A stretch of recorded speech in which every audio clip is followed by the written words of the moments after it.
Chelsea hata nikuwa in bad form, Manchester United haitanipiga Stamford.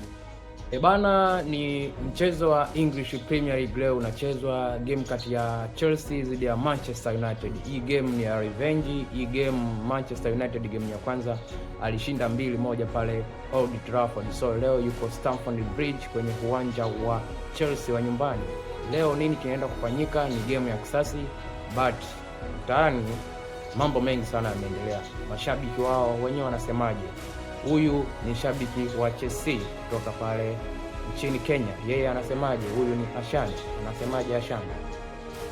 Chelsea hata nikuwa in bad form, Manchester United haitanipiga Stamford. Haitanipiga Stamford.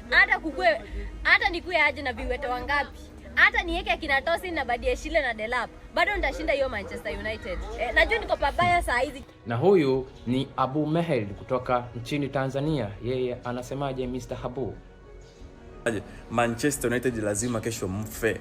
Hatuwezi kukubali. Alipoishia Leeds, sisi ndo tunaendelea. Tunalipa kisasi. Mecha wasi mlitufungaga 2-1. Kesho tunalipa kisasi. Ni Kelvin Masagala kutoka nchini Kenya. Maniwa. Matako yako Chelsea. Matako yako Chelsea. Matako yako. Haya bana Abu. Huyu ni CEO wa Chelsea. Yeye analipi la kuongea kutoka nchini Kenya.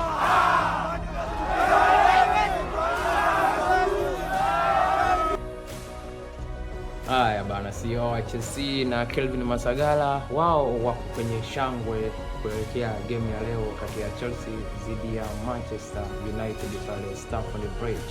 Hatujui itakuwaje, but ni game ya kisasi. Dakika 90 ndio itaamua Man U ataendeleza ubabe ama Chelsea atakataa kupigwa leo nyumbani. Hatujui. Wote wametoka kupoteza. Man U ametoka kupigwa dhidi ya Reds, Chelsea ametoka kupigwa dhidi ya Manchester City.